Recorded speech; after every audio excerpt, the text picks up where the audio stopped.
Bonjour, bonsoir, tout dépend de l'ère à laquelle vous nous suivez. Bienvenue dans votre émission Délices Karaké. Délices Karaké est une émission qui a pour objectif de promouvoir les droits de l'enfant, à traiter les questions liées à l'enfance. Le 16 juin, Journée internationale de l'enfant africain. Cette journée nous rappelle la cruauté que l'enfant a vécue à Soweto, raison pour laquelle nous avons choisi comme invité Dr Sissoko Moussa pour plus nous éclairer sur le sujet. Bonsoir, docteur. Bonsoir. Vous vous présentez, s'il vous plaît. Alors, moi, c'est Dr Moussa Sissoko. Je suis expert sur les questions de droits de l'enfant tout court. Mais ce qui est important et que je vais peut-être ajouter, c'est d'avoir eu la chance de diriger un certain nombre d'organisations non gouvernementales au Mali, dont Enda Tiers-Monde que j'ai mis en place au Mali en 1987, ensuite président du Mali en jeu. J'ai été aussi premier président de la coalition malienne des droits de l'enfant au Mali, la COMAD, qui est un résultat du processus des Nations Unies sur la Convention des droits de l'enfant. Et actuellement, je préside la coalition des jeunesses africaines en faveur des enfants. J'ai eu la chance d'être élu en 2005 par le chef d'État à en Libye comme rapporteur expert du Comité africain d'experts sur les droits et les biens de l'enfant de l'Union africaine. Pour un mandat de 5 ans non renouvelable, j'en étais le rapporteur. D'ailleurs, c'est ce comité qui a la charge du choix des thèmes de la journée de l'enfant africain. Et c'est ce comité qui organise ce qu'on appelle cette activité panafricaine et de plaidoyer pour la promotion des droits de l'enfant. Et ce que je veux dire, j'ai aussi été conseiller technique du président de la République, Mme Touré, pendant 10 ans sur les questions des droits de l'enfant, de la jeunesse et du développement social. Voilà, je peux en oublier. Je suis président d'un institut de formation au carré de travail social pour la licence professionnelle du master en travail social. Voilà, présenter ce que je peux dire, mais un franche défenseur des droits de l'enfant. Et puis, nous avions accompagné aussi les organisations et mouvements d'enfants. Donc, je vous remercie beaucoup d'avoir eu cette opportunité pour que nous nous adressions le 16 juin. On va arriver certainement. Pourquoi le choix du 16 juin? On en parlera certainement. Merci beaucoup. Merci d'avoir accepté notre invitation, j'ai envie de dire. Voilà. Alors, la première question que je m'en vais vous poser, c'est que, étant dans le cadre de la commémoration de la journée de l'enfant africain, Dr Sissoko, selon vous, qui est-ce qu'on peut appeler enfant? Alors, bon, vous savez, il y a les deux textes qui existent en la matière, sinon les trois, qui consacrent l'âge de l'enfant. C'est d'abord la Convention relative aux droits de l'enfant, qui a été adoptée et ratifiée par le Mali, et qui dit qu'un enfant âgé de moins de 18 ans. Alors, cet âge aussi a été aussi rappelé dans le cadre de la Charte africaine. Parce que la Convention des droits de l'enfant, c'est l'outil au plan international, mondial. Mais une fois que tout a été adopté, la Charte africaine est venue aussi à consacrer aussi cette même disposition. Et notre code de protection de l'enfant, qui est actuellement en relecture pour en faire une loi, a aussi consacré les mêmes dispositions. Donc vraiment, c'est comme ça que l'enfant est défini jusqu'à de 0 à 18 ans. Étant donné qu'il y a beaucoup, on pourra peut-être aller des similitudes qui se sont posées quant à partir de quand. Est-ce que depuis la conception, depuis la naissance? Bon, c'était un débat qui a consacré beaucoup d'ordres religieux qui n'a pas été facile d'adopter parce que j'ai eu la chance de faire partie du groupe Afrique qui a élaboré la Convention des droits de l'enfant au niveau des Nations Unies. Donc, on a fait tout un processus, 87 jusqu'en 89, pour que les gens puissent être d'accord sur certains aspects, dont cette question-là. Okay. Merci. Avant d'aller loin, pourquoi le choix du 16 juin? Alors, le choix du 16 juin, ça a été décidé en 1976. Et pourquoi ça retrace un événement de 1976. Et les États partis à l'Union africaine ont compris que pour une des rares fois, des enfants dans des townships de Soweto se sont révoltés pour un accès à l'éducation, un des droits les plus fondamentaux. Et face à cette revendication tout à fait légitime, le pouvoir raciste d'alors de l'apartheid a réagi violemment. Et ça ne s'étonne pas de massacres avec des centaines de morts. Donc, l'Union africaine a décidé, à l'époque l'OUA a décidé que face à cette tragédie, il va falloir maintenant prendre des mesures pour en faire un élément de promotion des droits de l'enfant. Donc, l'Assemblée de l'Union africaine a décidé de choisir ce thème pour que tous les 16 juin, on fête l'enfant africain. Le mot est important. Fêter l'enfant africain. Alors, maintenant, comment le fêter? Il fallait maintenant organiser cela. Donc, le choix est porté sur le comité africain d'experts. C'est un comité de 11 membres, élu par les chefs d'État, qui est en charge de promouvoir la mise en œuvre de la charte africaine au niveau africain. Donc, c'est ce comité qui choisit les thèmes. Donc, c'est chaque année un thème est choisi. Et quand le thème est choisi, il revient à chaque État maintenant de le mettre en œuvre à travers des manifestations, à travers des cérémonies. Souvent, compte tenu de certaines spécificités dans le pays, donc un thème national peut être choisi. Mais il faut que ce thème national soit en rapport avec le thème que le comité des experts a retenu. Voilà. Alors, Dr Sissoko, quelle image avez-vous de la journée internationale de l'enfant africain? Alors aujourd'hui, on est quand même, vous savez, la situation n'est pas des moindres. Quand on prend le cas de notre pays, nous sommes dans une situation de crise multidimensionnelle sécuritaire, où aujourd'hui, nous fêtons le 16 juin avec des situations difficiles pour les enfants du Mali, notamment les enfants victimes de conflits armés, où ils n'ont plus accès à des droits les plus fondamentaux.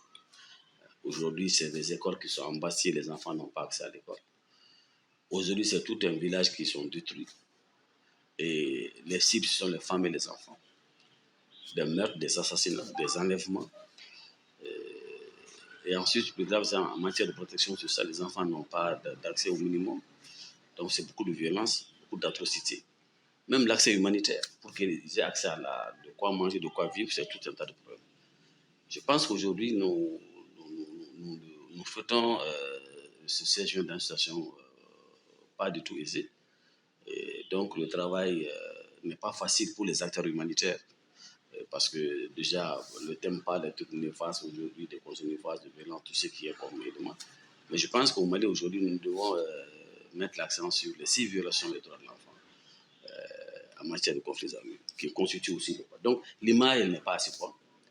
Mais ça demande du sursaut, ça demande à tout le monde, à tous les acteurs, y compris ceux qui sont en charge de la promotion des droits de l'enfant, de travailler à la mise en œuvre de cette convention et de faire en sorte que ces civilisations maintenant, bon, c'est vrai que beaucoup d'ONG agissent, je sais que beaucoup d'organisations mouvements d'enfants, que je ne pense surtout beaucoup, mais parlant de la CONA, qui grâce à certains partenaires, essaient de faire des actions de sensibilisation sur les enfants. Et puis il y a aussi la question des enfants soldats, parce que tout ça, ça fait partie des civilisations. Ils sont enrôlés dans les forces et tout ça, donc c'est vraiment des questions qui sont. Donc nous faisons ça. L'image n'est pas bonne, mais je pense qu'il est bon de communiquer, de mobiliser les gens, les différents acteurs, pour faire en sorte que des efforts sont entrepris au niveau du Mali, c'est vrai, par des acteurs humanitaires, par l'État, le gouvernement qui a mis en place un dispositif, d'abord pour essayer de lutter contre l'enrôlement forcé des enfants et tout ça, et puis voir quelles sont les mesures sociales, humanitaires, quelle est la réponse humanitaire, la réponse qu'il faut faire pour que la situation des enfants puisse s'améliorer dans les meilleures conditions d'accès à l'école, à l'éducation, à la protection, à la santé. Donc il y a une détérioration. On a eu un top, c'est à le mieux, mais actuellement vraiment ça chute. Est-ce qu'aujourd'hui, en Afrique, plus précisément au Mali, on peut dire que le droit de l'enfant est respecté? Bon, il y a la relativité. Moi, je pense que le respect des droits, il y a deux choses au niveau de notre pays. Parlons d'abord en temps de paix. S'il n'y a pas ces conflits à rien, comme cela est vécu. Je pense qu'aujourd'hui,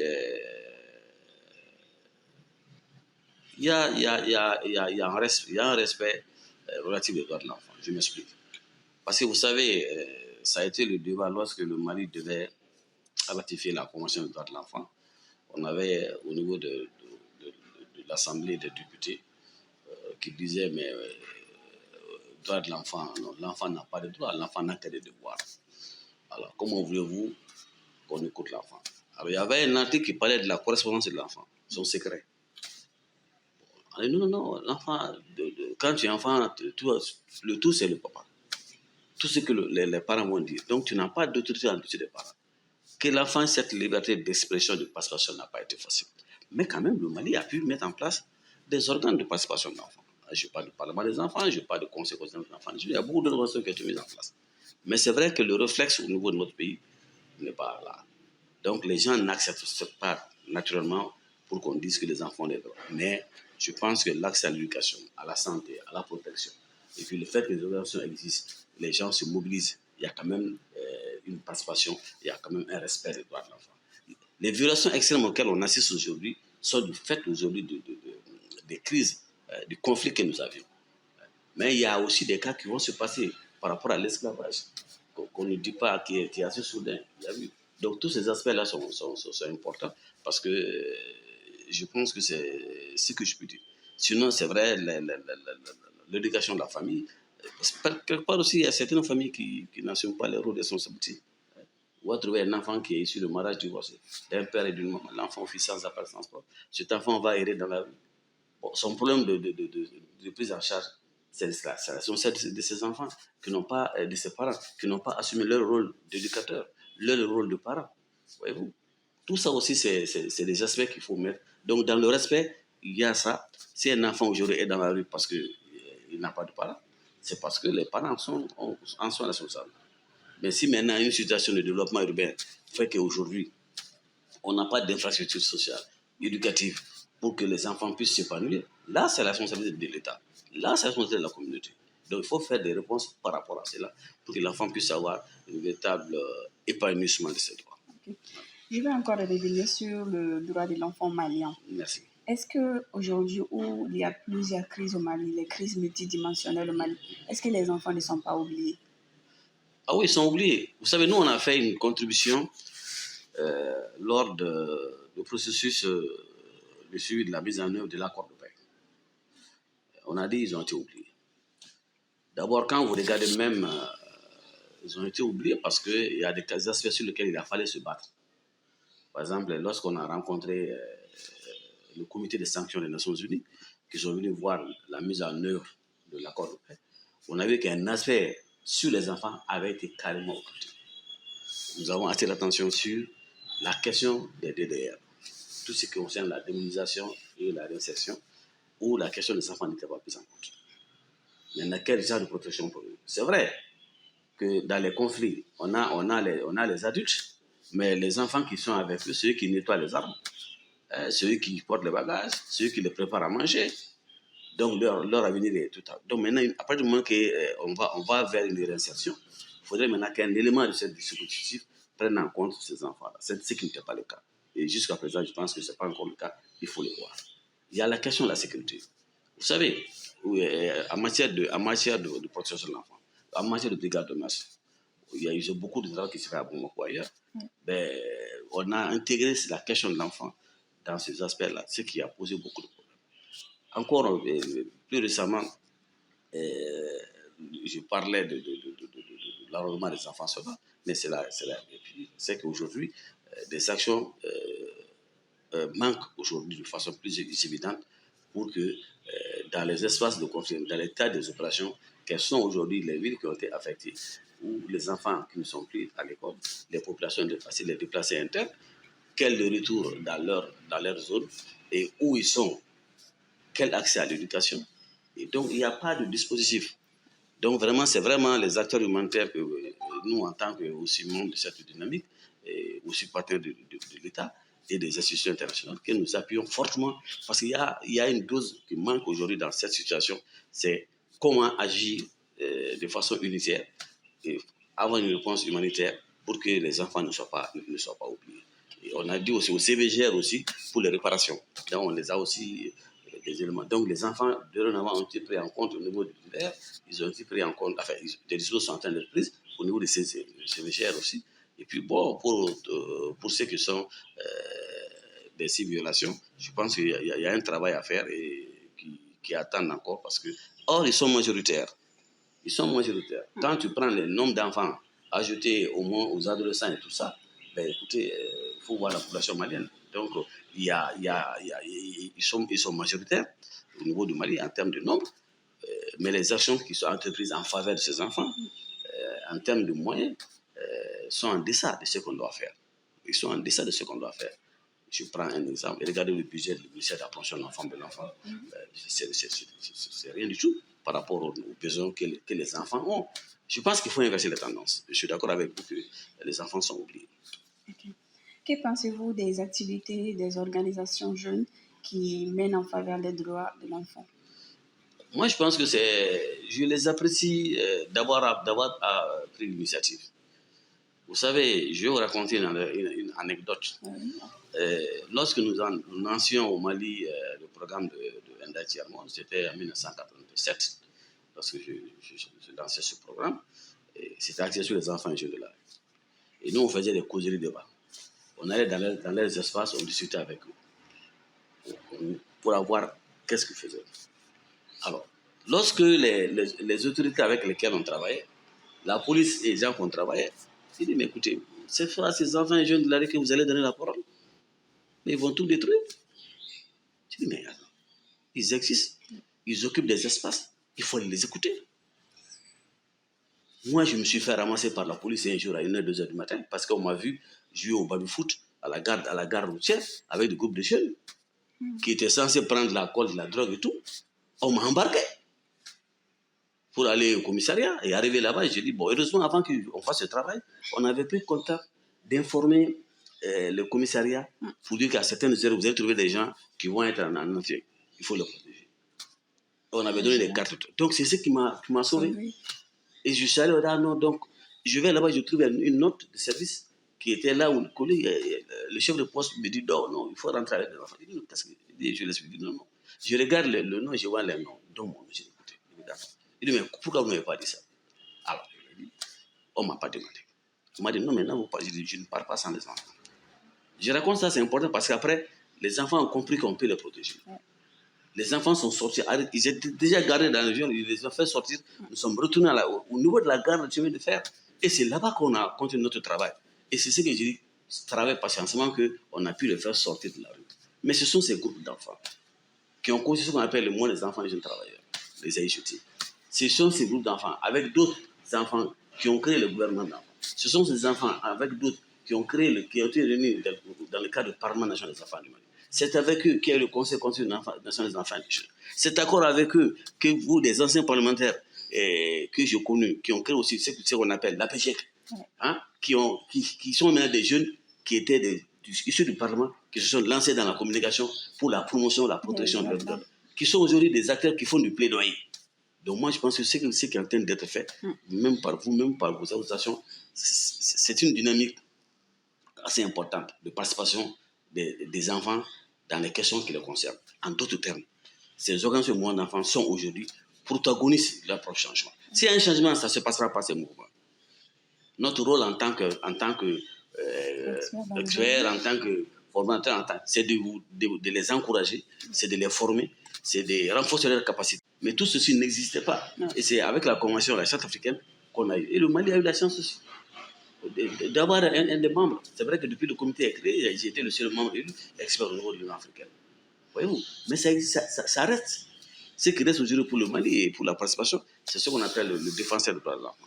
Nous avons beaucoup travaillé à cela au niveau de certains nombres de départements.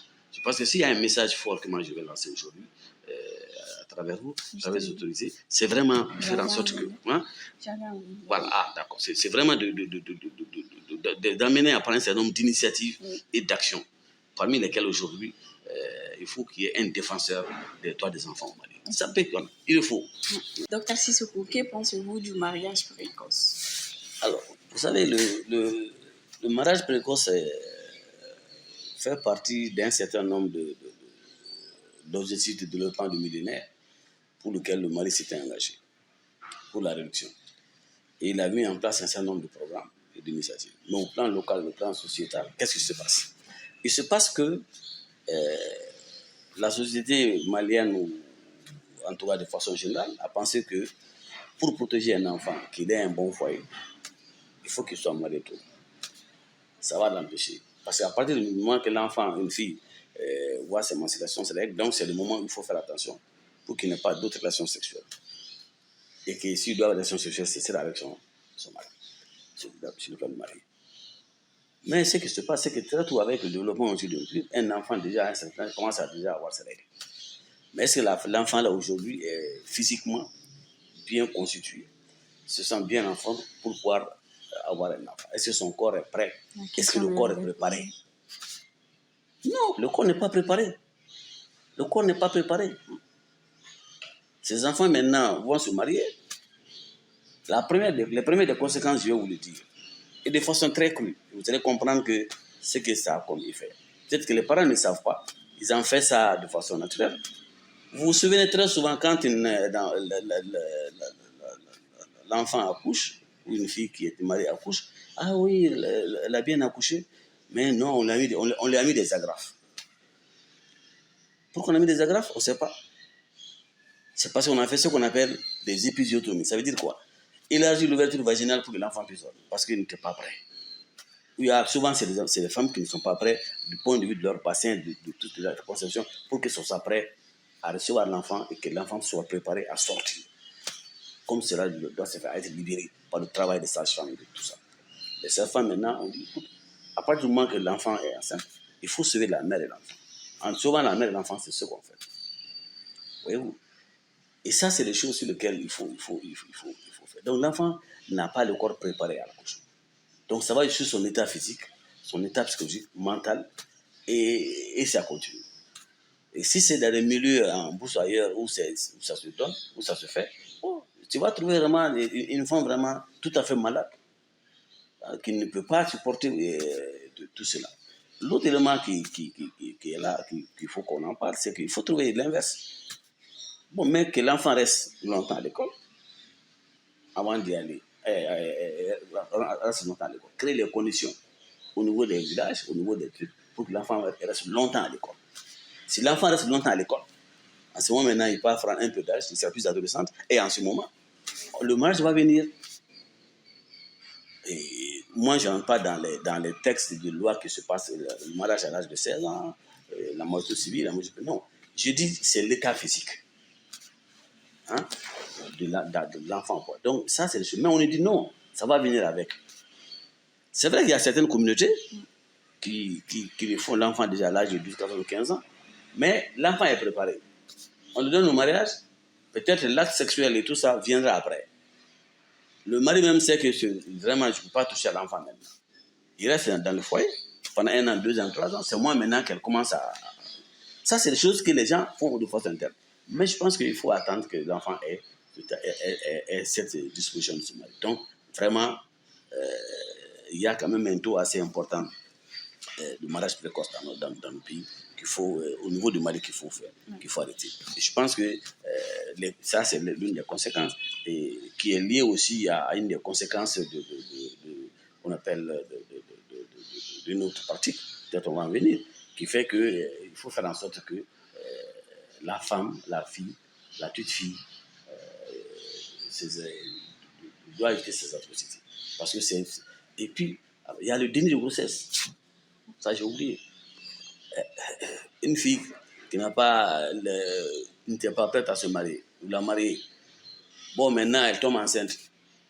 Mais elle va toujours refuser.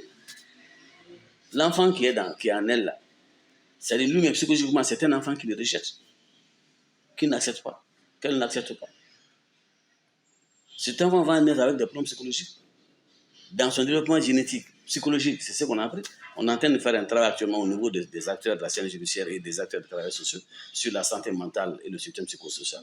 Et il y a actuellement beaucoup de mères de famille. Ah, écoute, mon enfant, ça. Et quand on regarde l'âge à laquelle l'enfant a eu, et puis même au cours de l'accouchement, hein, j'ai oublié encore ce qu'ils ont fait. Souvent même, ils viennent, quand l'enfant ne peut pas, au niveau médical, il y a ce qu'on appelle le forceps. Hein? Le forceps, c'est quoi? C'est que la tête de l'enfant, on le prend dans une pince pour le faire sortir. Donc ça crée un traumatisme sur l'enfant et sur le plan psychologique. Donc lui-même peut avoir même maintenant des détériorations de son état neurologique. Et tout ça aussi, c'est dû à ces grossesses, à ces mariages précoces qui l'amènent des grossesses. Et quand la maman ne veut pas de l'enfant, lui, l'enfant naît avec un traumatisme parce que l'accouchement a été un accouchement dur. Bon, écoute, on a un enfant qui dès sa naissance maintenant, a été victime de ses droits. Hein. D'abord de naître normalement, et quand il est né aussi, il est né avec un traumatisme, il va évoluer avec ça, il devient un cas qu'il faut analyser, qu'il faut pratiquer. Je pense que nous devons travailler aujourd'hui à lutter contre le mariage précoce des enfants, à les maintenir longtemps à l'école. Et ça, il faut le faire avec la communauté. Il faut le faire avec le pouvoir public. Il faut le faire avec les autorités traditionnelles, avec les familles. Mais il ne faut pas, c'est des sujets tabous, mais il faut en parler. Ouais. Hein? Ça peut choquer, mais il faut parler. Oui. Et la mutilation génitale, quel est votre avis, votre conception de cette pratique néfaste?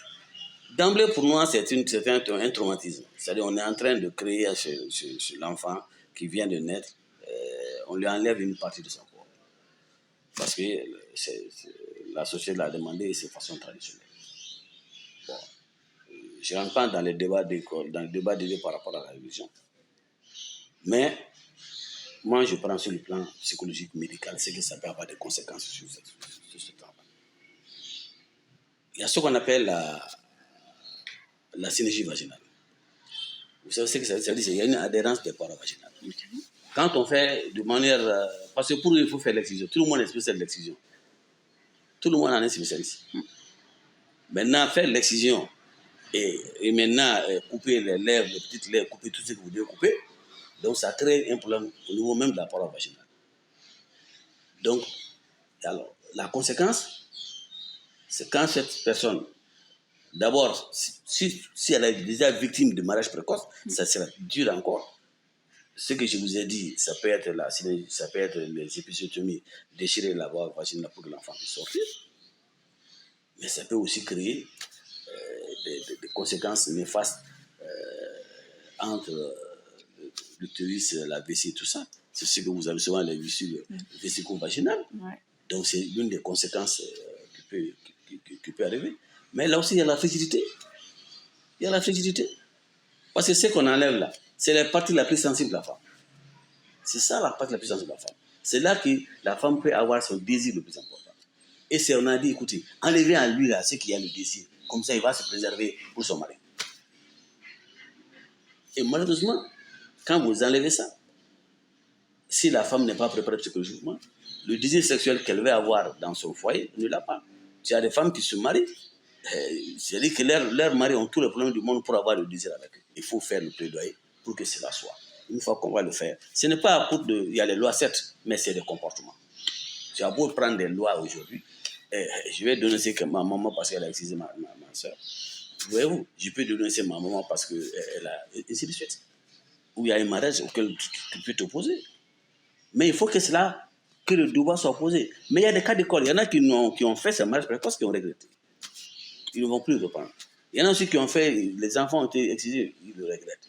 Voyez-vous, je pense que chacun, dans le lieu où il se trouve, doit participer au changement de comportement pour que ces deux aspects qui violent les droits de l'enfant soient respectés au niveau de notre pays.